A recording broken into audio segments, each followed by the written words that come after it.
Olá pessoal, tudo bem com vocês? A aula de hoje é sobre o estudo dos terremotos e vulcanismo.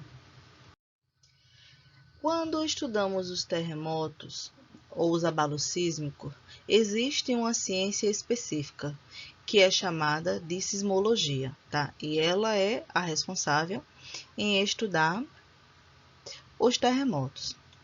Já o aparelho que auxilia o estudo dos terremotos é o sismógrafo.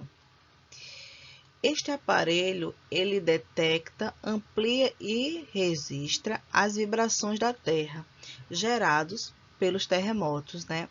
Ou seja, pelos abalos sísmicos. Esse registro é feito através de alguns traços, certo? E de acordo com o espaçamento entre esses traços, é que se pode identificar se foi de pequena ou grande magnitude o terremoto, certo? As escalas de medições mais conhecidas são duas, que é a escala Richter ou a escala de magnitude de momento ou MW. A escala Richter, ela foi criada pelo norte-americano Charles Richter e ela varia de 0 a 9,5 pontos, tá? E sendo que este último ponto ele é variável. Por quê? Porque esse 9,5 está relacionado a um terremoto que ocorreu, né, durante esses anos de estudos e foi o mais alto, né? Mas se caso, digamos que em 2021 ocorresse um mais alto que esse, é um exemplo 10 ou 11, a escala já estaria atualizada e a medição seria de 0 a 11 pontos na escala Richter, entende? Por isso que a gente diz que este último ponto ele é variável, certo? E elas são utilizadas em terremotos de menor intensidade.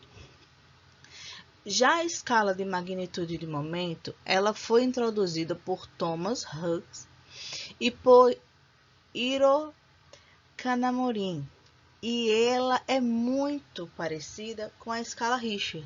Só muda as diferenças apenas no tipo da fórmula matemática, né, empregada em sua operacionalização, tá? É utilizado para medir terremotos de grande magnitude. Já a escala Richter é uma de menor, né, intensidade, e a escala de magnitude de momento ela é utilizada em terremotos de maior intensidade. O que influencia essa medição, né? O que influencia medir os terremotos? São a distância, a profundidade, a origem do terremoto, a condição dos terrenos e os tipos de construção, né? Os terremotos são tremores ou vibração na superfície da Terra. Eles também podem ser chamados de abalo sísmico, né? Ou terremoto. Se estiver falando abalo sísmico ou terremoto, estamos falando da mesma coisa. E se falamos também de vibração, tremores na superfície da Terra, nós vamos entender que é abalo sísmico ou terremoto, tá? E esses fenômenos, eles podem ser desencadeados por vários fatores, né? Quais seriam eles? Por atividade vulcânica, pode ocorrer terremoto, por falha geológica lá, quando as placas tectônicas estão em movimento, né? E o encontro também entre as placas, ou choque entre as placas, certo? Seriam esses três fatores principais, né? E de fenômenos, estamos falando, né, de fenômenos naturais, que podem ocasionar terremotos, tá? Atividade vulcânica, falhas geológicas e encontro entre placas. Terremotos, geralmente, eles ocorrem pelo encontro de placas tectônicas. E esse choque entre elas produz acúmulos de pressão e um descarregamento de energia enorme, que se propaga em forma de onda sísmica, assim formando o terremoto, tá? Porém, os movimentos divergentes, né, também ocorrem terremotos. Mas geralmente os mais agressivos são aqueles movimentos convergentes, ou seja, de choque entre elas, porque quando ocorre esse choque, né, acaba ocorrendo um acúmulo ali, como eu falei, de pressão, e essa energia ela é descarregada em formas de ondas sísmicas, tá?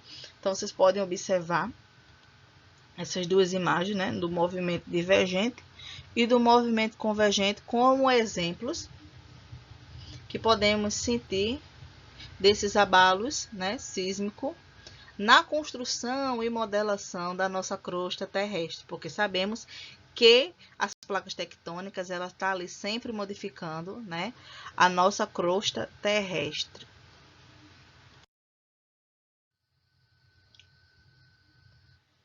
Quando estamos estudando os terremotos, existem algumas palavrinhas que vai definir o local onde ocorre, né, e aonde se sente mais os impactos desses tremores de terra. O hipocentro, ele é o local onde ocorre o encontro entre as placas. Já o epicentro é o ponto da superfície acima do hipocentro, né? Então, nós podemos observar que onde ocorre aqui o choque entre as placas, né? Ele é o hipocentro. Já o epicentro é a parte superior, né? Está acima da superfície. E o impacto do terremoto geralmente é maior nessa região do epicentro. Porque se lembra que nós falamos que existe uma pressão, né? Um acúmulo de pressão e depois, né, uma liberação enorme de energia.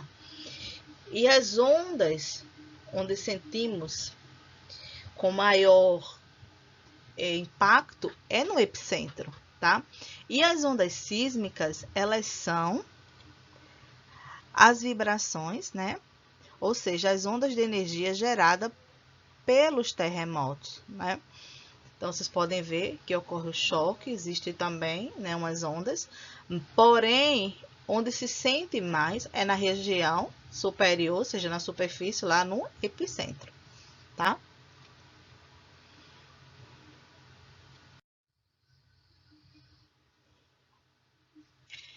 Existe também, né, dois tipos de situações.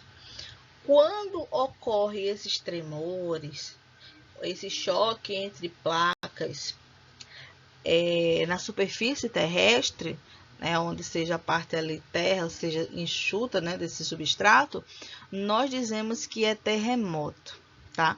Ou seja, terremoto é quando o abalo sísmico ocorre na terra. Já o maremoto ou tsunami é quando esses abalos sísmicos ocorrem no mar ou nos oceanos.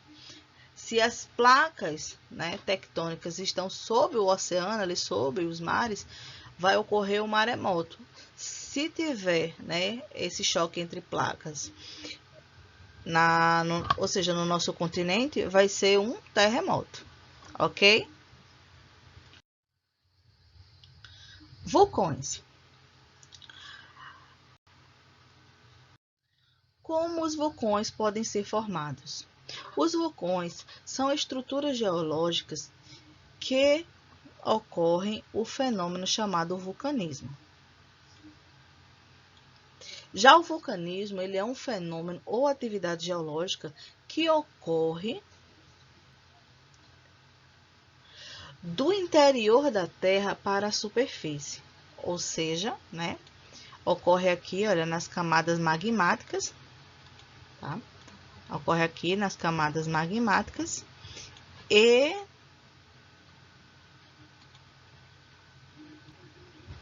vem para a superfície, não é isso? Esta atividade é responsável em lançar magma, cinza, gases, poeiras, vinda do interior da Terra para a superfície, certo? Então, lembrando que o vulcanismo ele é o fenômeno ou atividade geológica que ocorre no interior da Terra para a superfície. E exatamente essa atividade que ocorre no interior e vem para a superfície, ela lança, né, nessa superfície magma, cinza, gases, poeiras, tá? Porque tudo isso é oriundo do interior da Terra. Como os vulcões eles podem ser formados?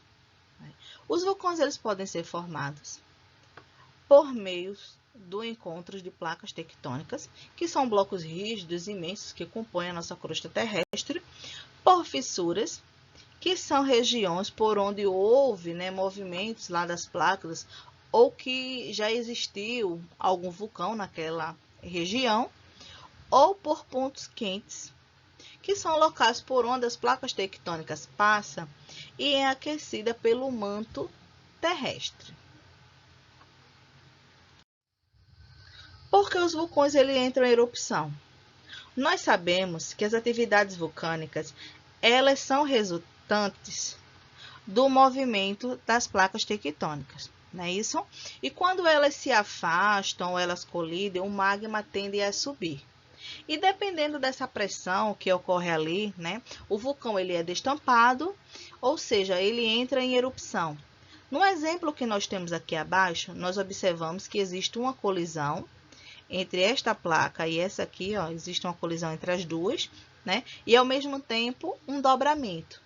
Elas estão colidindo e a outra, por estar ali, né, forçando, uma das placas acaba descendo, tendo contato com o magma e sendo derretido, fazendo com que ali exista uma pressão maior, uma quantidade, né, exorbitante de magma que antes não tinha, e ele necessita sair para um espaço. O único espaço que ele tem é o vulcão, né? E acaba essa pressão toda fazendo com que esse vulcão destampe e entre em erupção. Quais são os efeitos do vulcanismo para a Terra?